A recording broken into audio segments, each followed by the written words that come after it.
Kenapa kamu gak kasih tahu mama? Seberapa besar rasa sakit itu, Pak? Aku gak bisa bayangin. Aku mencintai Misterius. Lakukan. Akhir-akhir ini Oma cukup sibuk. Kamu perhatikan Oma, Excel.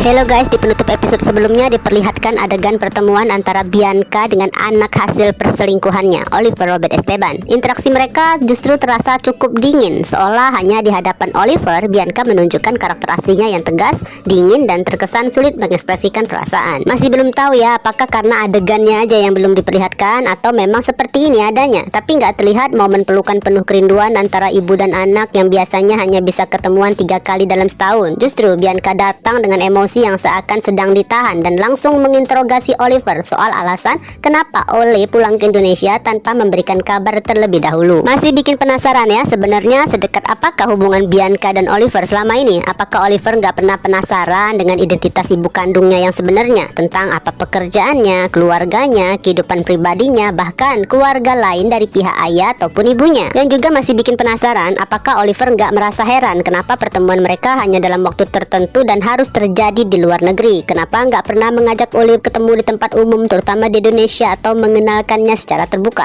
Padahal ya, dengan kemampuan Oliver sebagai hacker yang cukup hebat, rasanya bukan hal sulit untuk mencari tahu semua itu. Bisa aja kan hanya bermodalkan satu foto, lalu seluruh jejak kehidupan Bianca akan muncul, termasuk keluarganya bersama suami dan kedua putrinya. Apalagi bukankah dalam cerita ini nama Danny Terias adalah pengacara yang sangat terkenal? Atau mungkin justru karena Oliver adalah anak yang sangat patuh, apapun yang diperintahkan mamanya, Oliver akan menurutin, termasuk nggak banyak bertanya dan nggak mencoba mencari tahu hal-hal yang berkaitan dengan keluarga Bianca. Yang jelas deh ya, masih banyak rahasia yang belum benar-benar terungkap. Namun melihat alur cerita yang belakangan ini sangat satset, besar kemungkinan satu persatu faktanya akan segera dibuka. Apalagi sekarang ujian kelulusan udah selesai, jadi nggak ada lagi lah alasan untuk menahan berbagai konflik besar demi menjaga fokus para siswa. Artinya semua orang harus siap mendengar fakta mengejutkan yang ternyata saling terhubung satu sama lain. Seperti kata orang guys, dunia ini memang selebar daun kelor, apalagi kalau sudah masuk dunia sinetron. Beralih ke Catalina, meskipun skandal keluarganya terjadi sejak 20 tahun silam, kenyataan bahwa Mama Bianca pernah berselingkuh hingga melahirkan seorang putra yang usianya di atas Raisa tetap terasa sangat menyakitkan. Hanya membayangkan bagaimana beratnya penderitaan Papa Dani selama bertahun-tahun, harus memikul luka tersebut sendirian aja, udah membuat Catalina larut dengan tangisan menyayat hingga berhari-hari. Karena itu guys, Catalina nggak ingin Raisa mengetahui semuanya dan ikut merasakan kekecewaan akibat aib besar yang dilakukan mama mereka. Masih belum diketahui ya sejauh manakah informasi yang diberikan Matthew kepada Catalina. Apakah hanya sebatas kisah perselingkuhan yang terjadi 20 tahun silam, ataukah Matthew sengaja menyimpan fakta yang jauh lebih besar, yaitu bahwa hubungan terlarang itu ternyata masih terus berlanjut sampai ke 5 tahun silam, dan bahkan demi tersimpan rapatnya rahasia itu sampai mencelakai keluarga Daniel Alferic. Sementara itu Matthew dengan nekat memberitahukan ke Mama Val tentang perasaannya pada putrinya Terias. Hasilnya Matthew justru dibuat kaget dengan respon Mama Val yang ternyata merestui hubungannya dengan Catalina. Padahal ya, selama ini keluarga mereka dikenal selalu mengutamakan keuntungan dan kepentingan masa depan dalam setiap keputusan. Kali ini Valerian terlihat jauh lebih bijaksana, karena emang Val udah menyiapkan berbagai langkah penyelamatan jika suatu saat terjadi perubahan besar dalam struktur kekuasaan keluarga Alferic Casarius.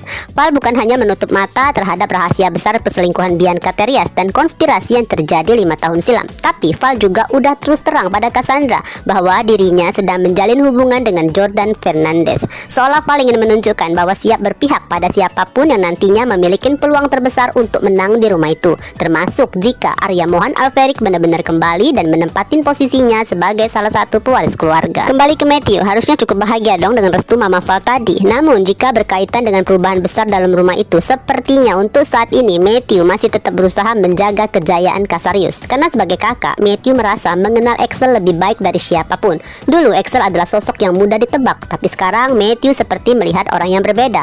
Ada sesuatu yang gak biasa. Excel makin menunjukkan aura seorang penguasa, bahkan mulai ikut terlibat dalam berbagai bisnis milik Alferic. Padahal tadinya Excel adalah orang yang paling keras kepala soal kemandirian. Excel bahkan gak mau memakai pengaruh nama besar Alferic ataupun Casarius untuk membangun usahanya. Semua kerajaan bisnis yang dimiliki dibangun dari modal dan usaha Excel sendiri. Tapi sekarang Excel justru terlihat seperti seseorang yang siap mengambil peran sebagai salah satu pemimpin dari semua yang dimiliki keluarga Alferic. Jauh di lubuk hatinya ya, Matthew merasa Axel sedang menyembunyikan sesuatu yang sangat besar. Hanya aja Matthew sama sekali belum terpikir bahwa adiknya sedang memainkan sebuah drama raksasa untuk mengecoh keluarga Casarius. Bahkan Dominic yang biasanya penuh curiga dan waspada pun masih belum menyadari bahwa usia senjanya perlahan membuat instingnya gak setajam dulu. Si nenek tua begitu mudah terbuai oleh sikap manis Axel. Di benak Dominic saat ini hanya ada rasa bangga dan puas melihat setiap tindakan serta ucapan sang cucu keduanya. Karena emang Axel memainkan perannya dengan sangat meyakinkan. Pujian yang dilontarkan terdengar begitu tulus, seolah Axel benar-benar mengagumin Oma Dominic sebagai sosok yang selama ini menjadi pilar utama keluarga ya. Seolah tanpa penjagaan si Oma mungkin bisnis Alferic gak akan terus sejaya sampai sekarang. Meskipun ya ketika Axel bicara dengan nada yang sebenarnya cukup arogan bahwa semua yang dilakukannya seolah demi keuntungan dirinya sendiri, persis seperti yang diajarkan selama bertahun-tahun oleh Oma Dominic selama ini.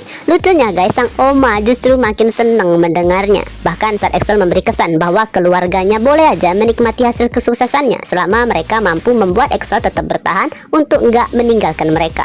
Dominic malah tersenyum bahagia. Di benaknya, inilah bukti bahwa Axel adalah Casarius sejati. Sekarang tujuan Dominic cuma satu, memastikan sikap Axel tetap seperti ini selamanya. Karena bagi Dominic nggak ada manusia yang nggak bisa dipertahankan selama kita tahu apa yang dia inginkan. Berarti untuk sementara Dominic akan terus patuh mengikuti semua peraturan yang diberikan oleh Axel. Pastinya kan Valerian tentu merasa sangat lega melihat pencapaian Axel. Meskipun begitu ada sedikit kegelisahan karena kabar bahwa Rose Serafina semakin dekat dengan Kenneth Starling. Untungnya rasa percaya diri Axel yang begitu tinggi membuat Val masih yakin semuanya akan berjalan sesuai harapan Casarius. Tanpa mereka sadari, di rumah itu hanya Aris dan Cassandra yang mengetahui kebenarannya. Keduanya bagaikan sutradara yang diam-diam mengamati aktor favorit menjalankan peran dengan sempurna. Nanti mereka lah yang akan menjadi saksi jika sampai terjadi kesalahpahaman. Misalnya Rose Serafina mulai percaya bahwa perasaan cinta Axel hanyalah bagian dari rencana untuk mendapatkan warisannya. Di sisi lain, Devon Casarius masih terjebak dalam dilema berat setelah sebelumnya Tante Zen membawanya ketemuan langsung dengan Om Danuel. Devon diberikan pilihan yang sebenarnya sederhana tapi cukup sulit untuk dijalani, yaitu menentukan keberpihakannya. Masalahnya ya, seumur hidup ini Devon dibesarkan dengan doktrin bahwa nama besar Casarius harus selalu memenangkan perang dingin melawan Alferic. Walaupun Devon sering dianggap sebagai anggota keluarga yang paling gak berguna, rasa takutnya terhadap kekuasaan dan kekejaman Oma Dominic sudah begitu melekat dalam diri Devon. Namun Devon juga sadar kemunculan Danuel secara terang-terangan menunjukkan bahwa pihak Alferic udah sangat siap melawan. Tinggal menunggu waktu sampai Arya Mohan dibawa pulang untuk mengklaim separuh hak warisnya. Nah, disinilah kebingungan Devon muncul karena gimana pun juga Casarius masih punya peluang mendapatkan sebagian dari warisan itu melalui rencana perjodohan Axel dan Rose. Meski begitu, besar kemungkinan Devon pada akhirnya tetap akan memilih berpihak pada Alferic, sebab bersama keluarga itulah Devon merasakan kenyamanan yang selama ini nggak pernah didapatkan dari keluarganya. Oke guys, melihat alurnya yang sekarang makin satset dan tanpa banyak jeda, rasanya semua rahasia besar tinggal menunggu hitungan hari untuk meledak. Seperti kata banyak netizen nih, awas kedip mata sedikit, tahu-tahu adegan penting udah hilang dan langsung diganti scene lain. Sebenarnya jujur aja ya, alur cepat seperti ini emang seru karena cerita terus bergerak maju. Tapi karena selama ini kan kita udah terbiasa dengan ritme yang super slow, bahkan satu hari bisa berisi 7 episodean. Sekarang rasanya kaget banget. Ibaratnya sebelumnya kita naik kereta wisata yang pelan dan santai, sekarang tiba-tiba dipindah ke kereta ekspres yang ngebut banget sampai kadang bikin kita ngos-ngosan ngikutin alurnya.